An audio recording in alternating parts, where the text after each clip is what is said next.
I'm gonna stop because I have to. We got so carried away with talking. I'm like, I didn't even introduce the show. Nobody even knows who we are. We're just talking away. So I have to do my little intro, and then we'll edit all that. Maybe not.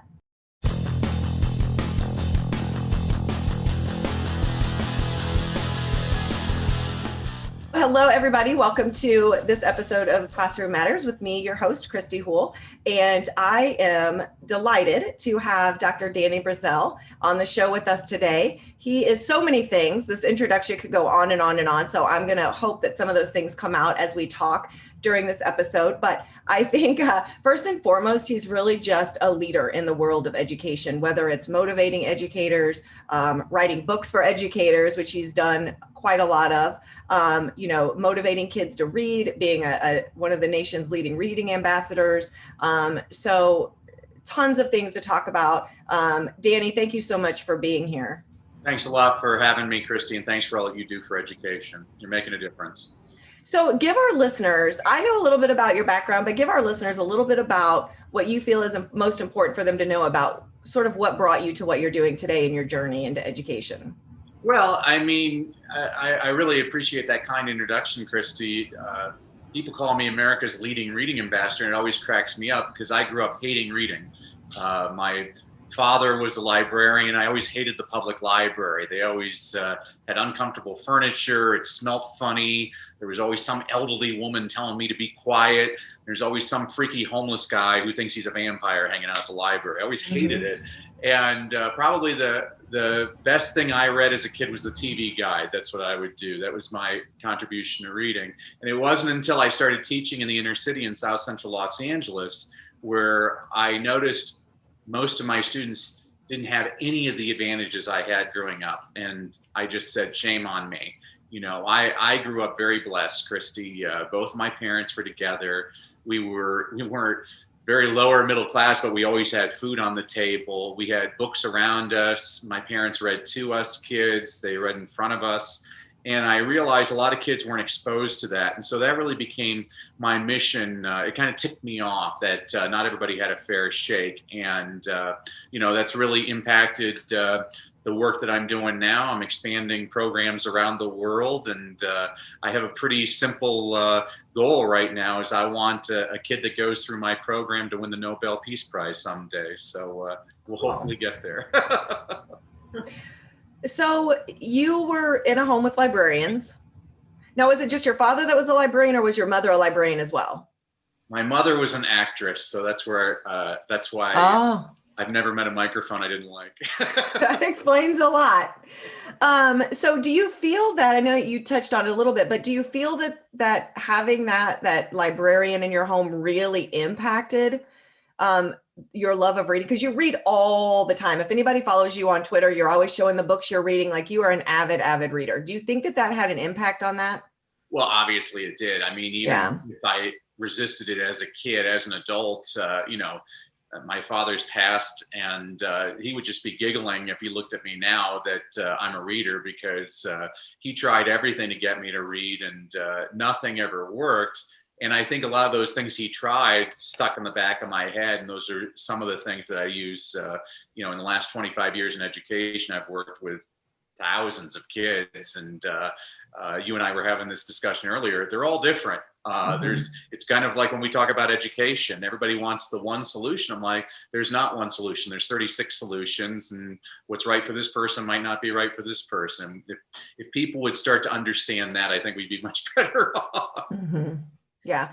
So when you talk to, because I want to stay on this topic of reading right now, because I feel like in our nation, if you look at the statistics, we have a large percentage of students that aren't reading at grade level or are reading below grade level.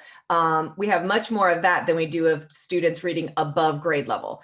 And I know that, before COVID was probably a little bit different. Now we're past COVID, and that probably, hurt us a little bit. But there's not a one size fits all with reading, but generally, what do you see are some of the things that turn kids away from wanting to read, not being avid readers? Because that is really what makes a great reader, is you're reading all the time. But if you don't like it, you're going to be resistant to it. So Yeah. what are you seeing are some of the main causes of that? Well, you hit the nail on the head there, Christy. I think, I think the public school system, schools in general, are doing an adequate job of teaching kids how to read. But the question I always ask people is, what good is it teaching a kid how to read if they never want to read? I teach kids why to read because I've never had to tell a kid, go watch TV. I've never had to tell a kid, go play a video game. And I never want to have to tell a kid, go read a book. I want them to choose to do it because they want to. And I'll give you an example. When I was in high school, I was forced to read The Scarlet Letter by Nathaniel Hawthorne. And nothing against The Scarlet Letter. There's plenty of people that love that book, but it's the story of Hester Prynne, and she commits adultery, so she's forced to wear an A on her chest. And I asked my teacher if I could wear a B on my chest as I read the book, because I was so bored and I hated that. And I always tell people the happiest day of my life was when I earned my PhD. My wife asked me why I was grinning from ear to ear. And I said, because from now on, I pick the books. And I think that's what reading really should be. The research is really clear on this. It doesn't matter what you read. What matters is how much you read. And you just hit upon that. The number of minutes are very important. Doesn't matter if you're reading James Joyce or James and the Giant Peach. People who read more read better. I always tell parents, the little boy who only reads Captain Underpants is going to be a much better reader than the little boy who refuses to read anything. Captain Underpants is the gateway drug to Shakespeare. Well, and so do you think that's a good point? Because I'm sitting here thinking of my youngest son who absolutely will read like 3 books and that's it. And I'm like, so do you think that, with that being said, as parents, especially when our kids are younger, and I know, I homeschool, some other parents are in public school, regardless of where you are, but do you think at a young age, we sort of mess that up for kids because we're constantly shoving these books in our kids' faces and trying to force them to read things that they may not be interested in? And so from the beginning, they're kind of like, here we go with the reading thing again. Yeah, I've never been a fan of forcing a kid to do anything. I'd love somebody to point out a situation where that actually worked. I mean, it might work in the short term, but for long-term mastery, you need to get kids to desire something. And I find one of my best tricks is if you ever want a kid to do something, tell them they can't do it. It's one of the easiest tricks in the book. And, I think it was Emily Buchwald who said that children are made readers on the laps of their parents. And so that's why parent involvement is a big deal with me, really training parents on basic things they can do to spawn a love of learning. And, you have 3 boys and all of them are quite different. I know this because I'm a parent of 3 and I have no idea how all 3 are related to me because they're all completely different. And so with my own 3 children, all 3 of us are reading, or all 4 of us were reading different books together. So with my oldest daughter, she's into this series Shadows and Bones. And so we've been reading Shadows and Bones together. My son, we're reading The Killer Angels about the Battle of Gettysburg together. And then my youngest daughter, we're reading Around the World in 80 Days.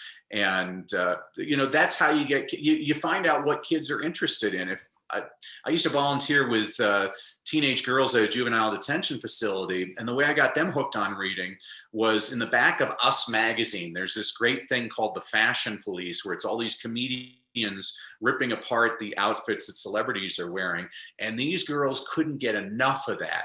Well, that's the spark. We need to, before you light the fire, you need that spark. You got to find out what the kid's interested in, especially with boys. I always stress boys.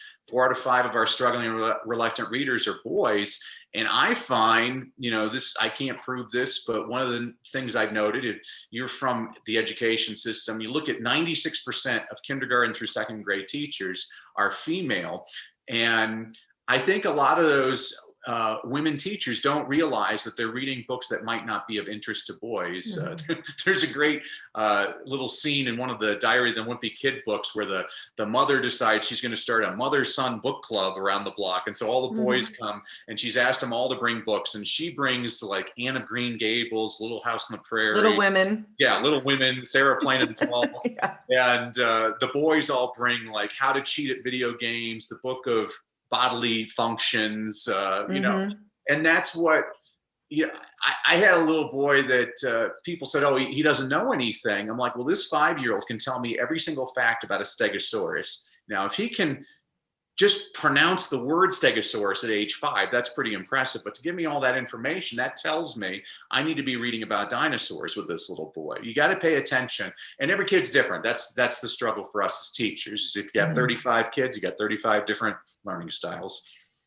Yeah, it's funny that you tell the story about the Diary of a Wimpy Kid, because I kid you not, I literally watched that movie with my youngest son last night. And that part came on when she had her banner up across the room. You know, she had the quilt that said the reading club, and she brought those books out, and he kind of just looked at me. And, you know, we've seen it before, obviously. But that's such a good point, because with that, he loves the movies. So at the end of last year, I grabbed the books. Yeah. And I'm like, hey, let's read the book. You love the movie so much. So, but in a home setting, that's a little bit easier than it is in a public school setting. So I know that there are lots of teachers, you know, listening to this right now that work in the public school setting that are like, yeah, that's great. That sounds all wonderful, Danny. But when I'm in a room with 25 kids and, you know, the curriculum says we have to read XYZ, I don't have the luxury sometimes of doing an interest-based when it's a reading that we have to read.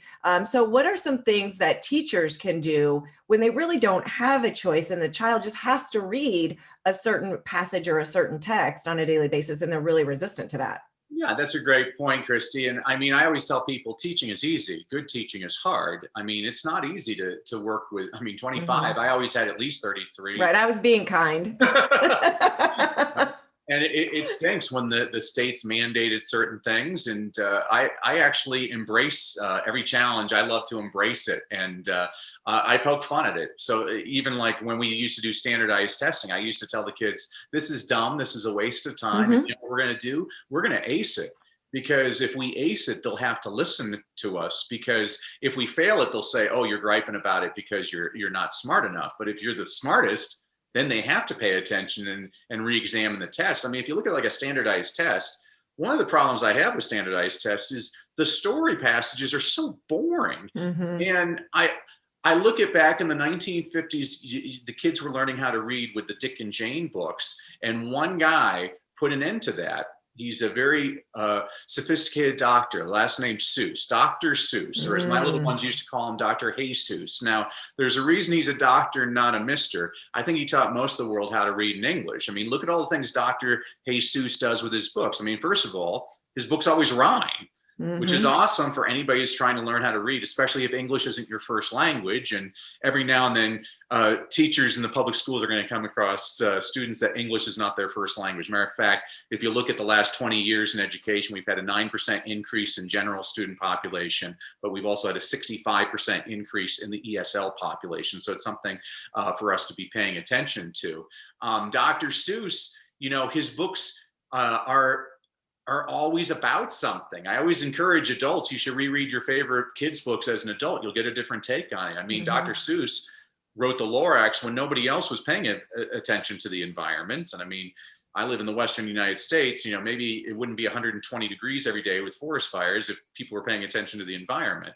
And then the other thing that I love that Dr. Seuss did, which I can't believe no other illustrators picked up on, he was the first illustrator to make his characters purple and green and orange. And he did that because he wanted his books accessible to all kids, not just Bobby, Cindy, and Mary. Now, Christy, I know you and I've taught many kids. I've never taught a Bobby, a Cindy, nor a Mary, but I've taught plenty of Jose, Shaniquas, and Lees. And so when I'm reading a storybook where the characters are named Bobby, Cindy, and Mary, I change their names to Jose and Shaniqua and Lee because kids like to hear their names. And so the long answer to your short question for what teachers can do in the trenches is you got to make it fun. You know, my kids would get bored with me. I'm like, you know what, kids? You're not listening to me. I'm going to bring Australian Pete into the classroom. So I walk out the door, come back in and say, "G'day, mates. I just got done putting a shrimp on the barbie. Your teacher said you want me to read to you." The kid's like, "Yeah, it's Australian Pete." Yeah. It's me. You know, 2:15, I'd bring in grumpy old man. You kids, shut up. I'm going to read to you. Kid's like, "Yeah, it's grumpy old man." You know, that one, that got me in trouble once with the parents. Like, did some mean old guy tell my kid to be quiet? I'm like, oh, I won't invite him back.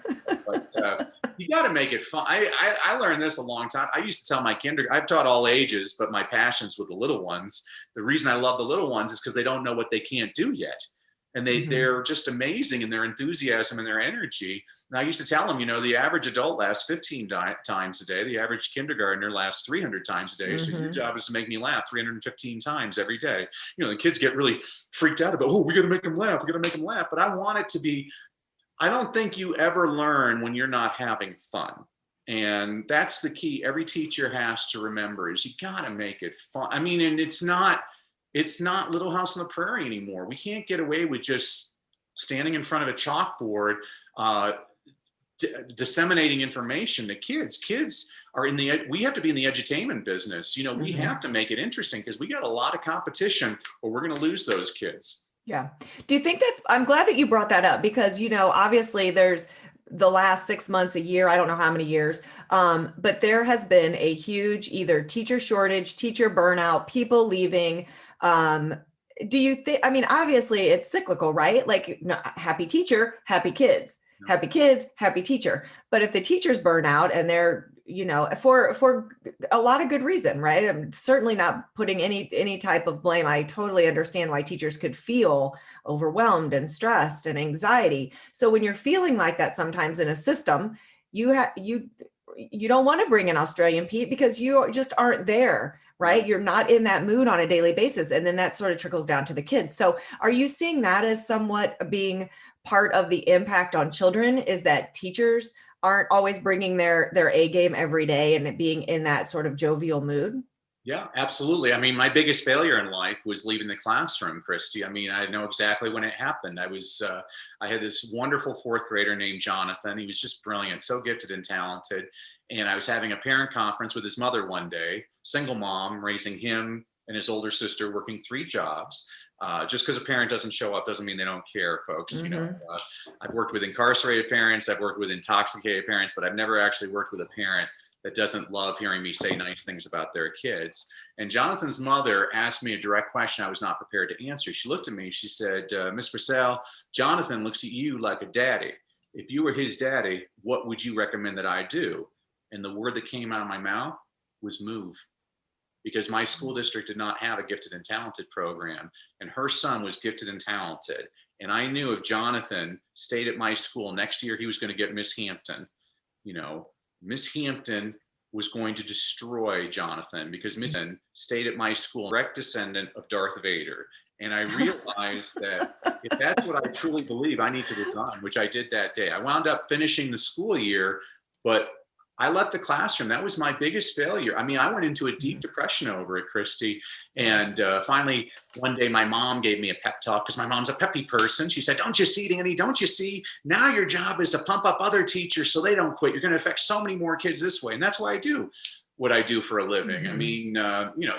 You read the newspaper and they like to blame every single problem on public school teachers. Right. I encourage any of those critics to do that job for 1 week. They'll have a day. Yeah, one day. One day, absolutely right.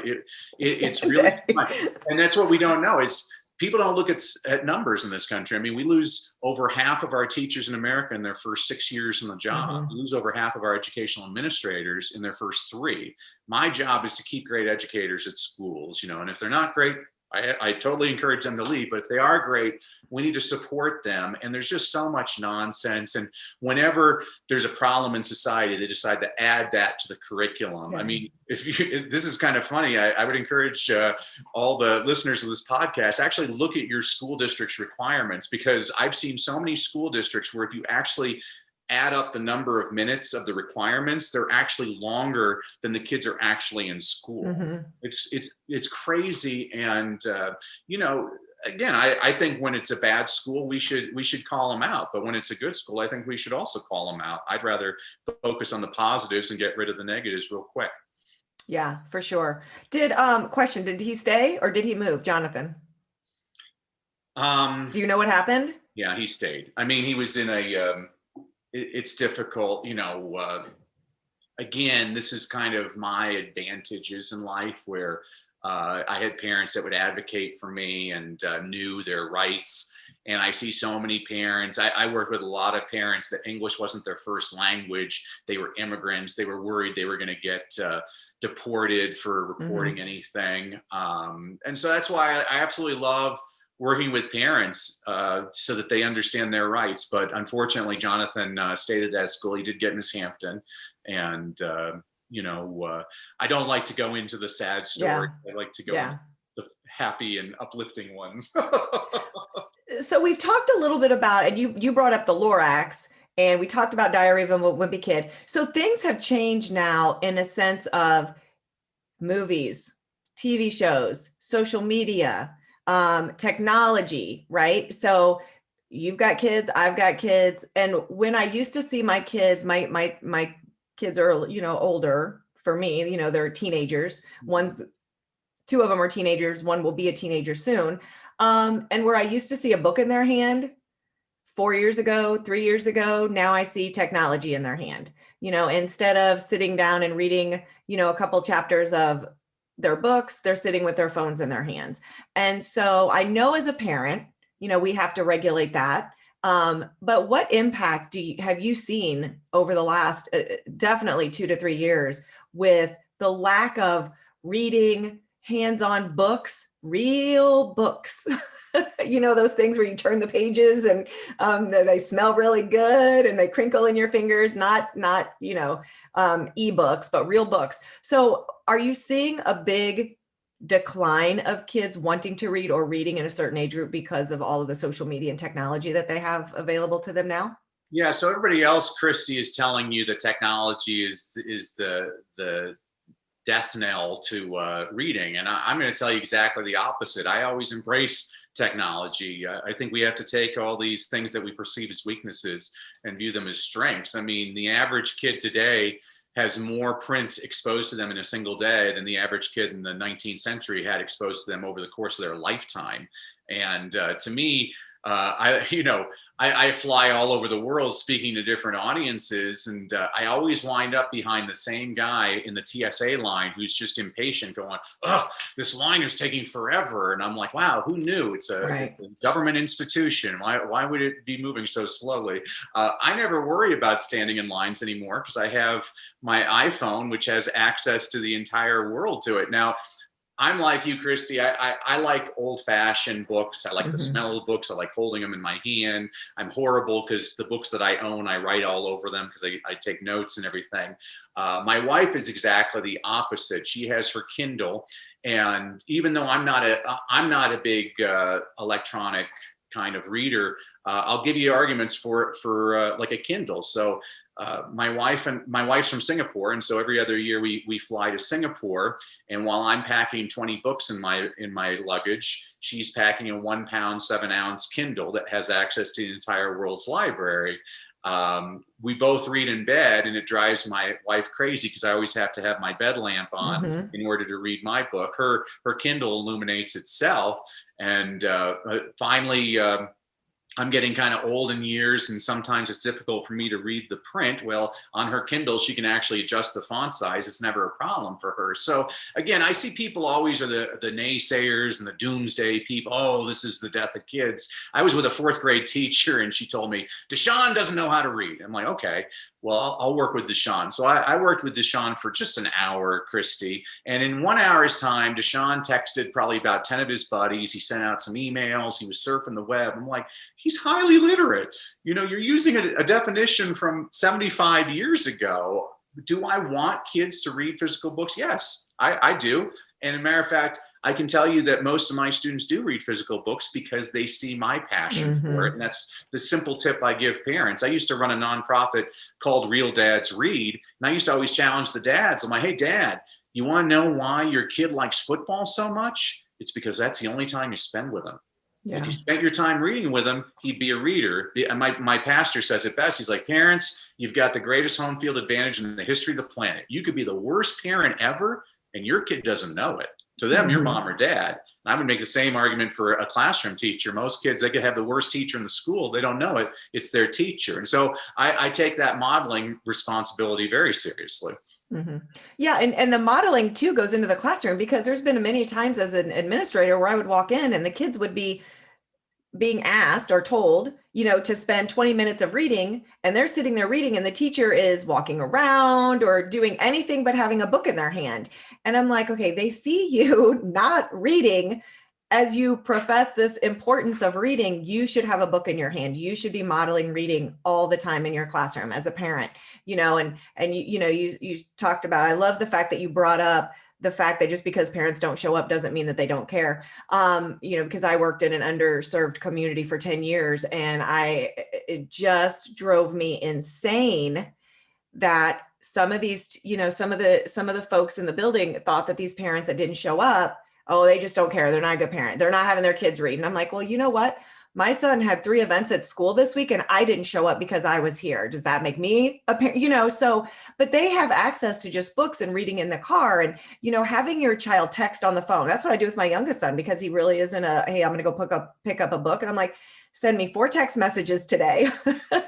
And he'll do it. And I'm like, hey, I'll send him a bunch of messages. I'll have grandma send me messages, and he's just reading away, And so we really do, kind of, to bring it all back together, we have to embrace what they're drawn to. And we have to use that as a catalyst for their interest, and to sort of engage them when they really don't even know they're being engaged.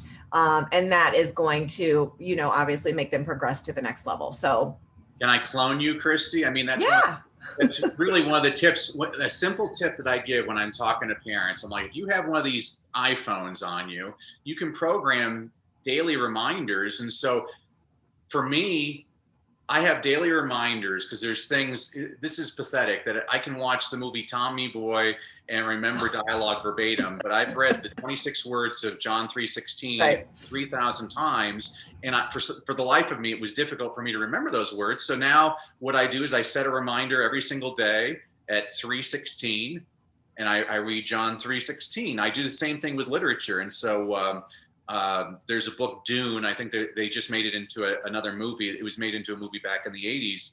But there's this great monologue that the main character, Paul Atreides, has in his head, and it's called The Litany Against Fear, and I love it. And so I have it programmed for my phone every day at 9/11, because 9/11 makes you fearful. So I put I must not fear. Fear is the mind killer. Fear is the little death that brings total obliteration. I will face my fear. I will permit it to pass over and through me. And when it has gone past, I will turn the inner eye to see its path. And so that's how I'm learning. And I do the same thing with Shakespeare. I was impressing you earlier with some Shakespeare. The way I did that was I programmed my phone every day to give me these lines of Shakespeare, and that's how I remember it. So that's a great tip. It's a fun game, and even if something, like I have programmed in my phone, 10:30 a.m. every single day, I have to write something inspirational to my kids. My wife and I got married on December 20th, and so every day at 12:20, I have a reminder to send my wife a little love note.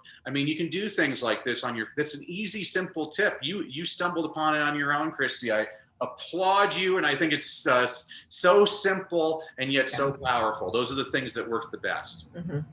Yeah, hang on. I'm writing down that little love note thing. I'm gonna accidentally pass that over to my husband and say, hey.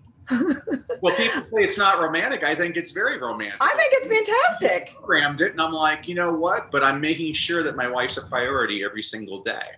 Yeah, that's awesome. But yeah, I mean, they've already got the phone in their hand 24/7. You might as well use it to your advantage. So I want to talk a little bit about your books, and where folks can find what you're doing. Your newest book, I believe, is Leadership Begins with Motivation. Yeah. It's a book. When I taught middle school, I was the only teacher in my school to not have a single tardy.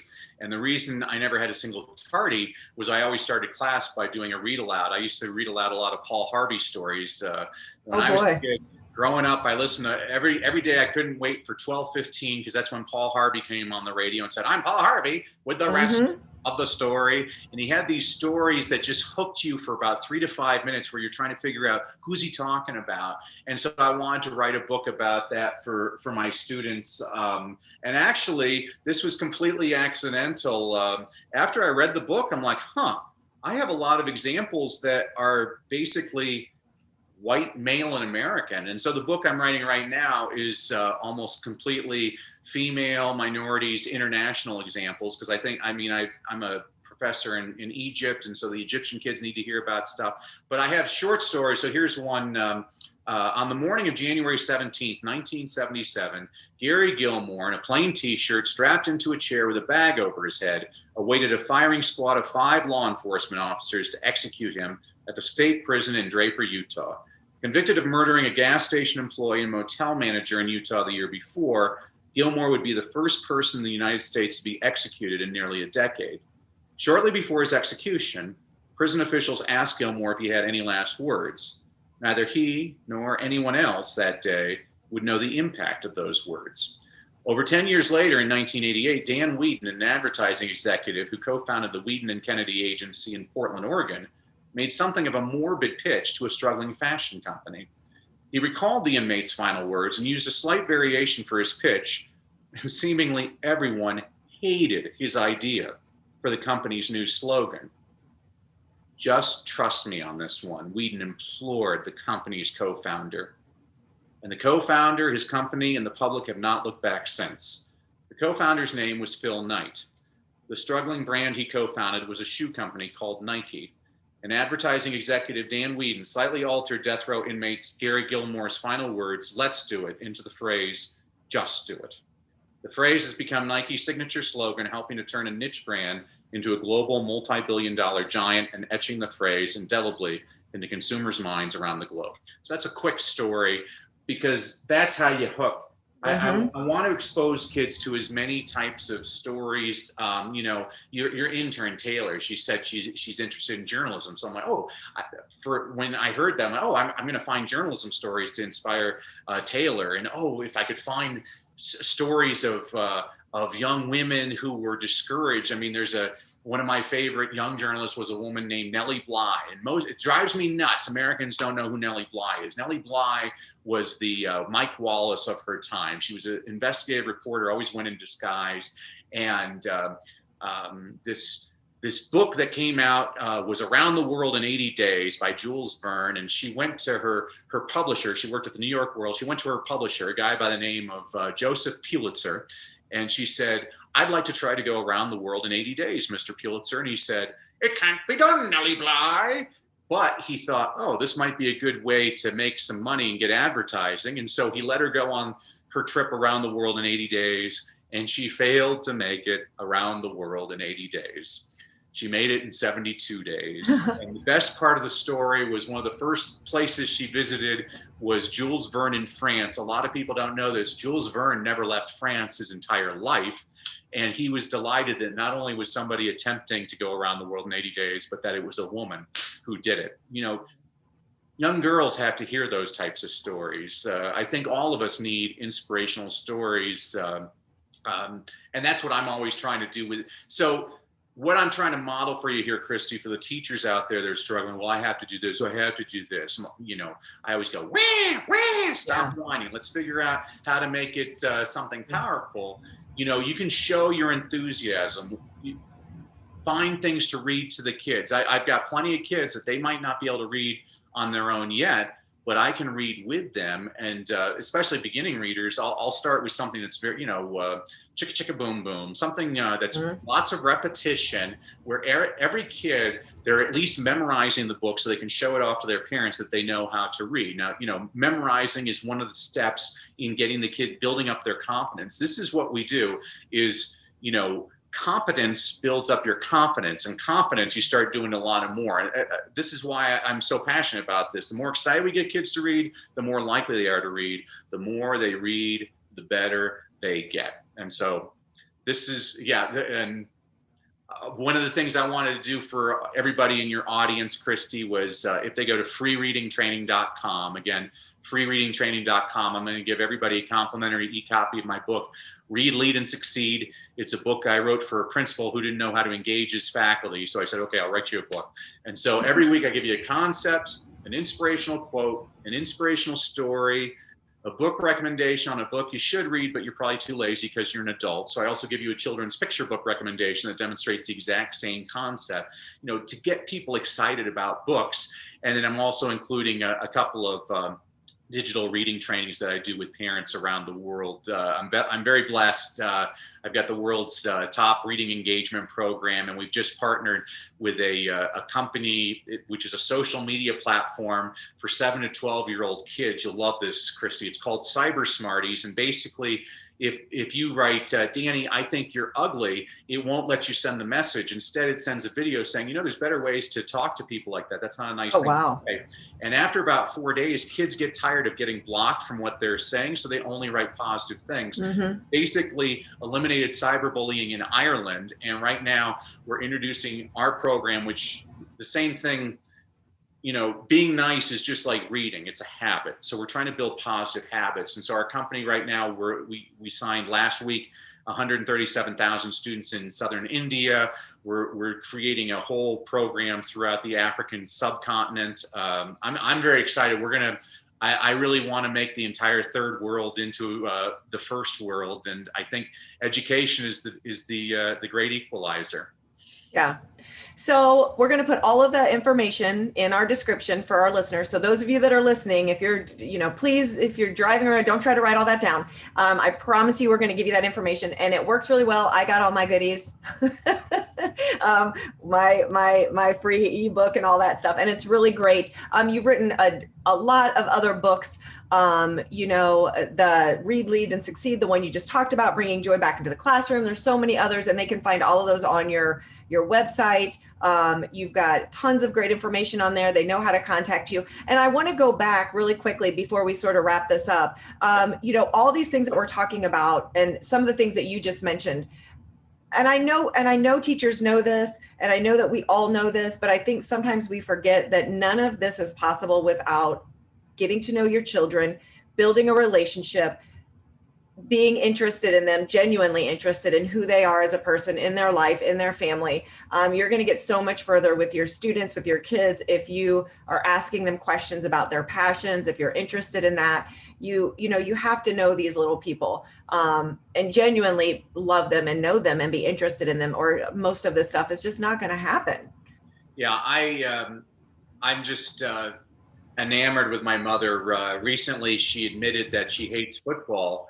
And I said, how can you hate football, Mom? You talk to Jim and me about football all the time. And she said something which I just love, Christy. She said, you have a couple of teenage boys and you want to talk to them, you learn about football. That's right. Wow, that's the secret to good parenting. That's right. Well, then that's just the secret to good relationships in general, right? People want to feel valued. They want to feel important. They want to feel that you value them. And if you know things about them and you bring those things up and you engage them, then they feel like that. And they're more willing to do things for you, with you, beside you. And so it's just such an important lesson for educators, because then it gets rough. I mean, I know it's easy for us to sit here, but when it comes, October, November, and you're tired. You're talking, that's really early in the year, Christy. I'm sorry about that. Well, one thing here's, because for the back to school teachers, one thing I encourage all of you to do is on the very last day of school, have a contest to see which kid can impersonate you the best. Oh gosh. It will terrify you how good they can nail you. Well, Danny, thank you so much for being on the show today. So much great information, and we're going to make sure to give everybody your links, how to access you, how to access your books, and everything they need to get in touch with you. So it's just been an absolute pleasure. Thank you, Christy. Yep. And this is Christy Houle signing off for this episode of Classroom Matters. And don't forget to check out all of our additional resources on the educate.today website.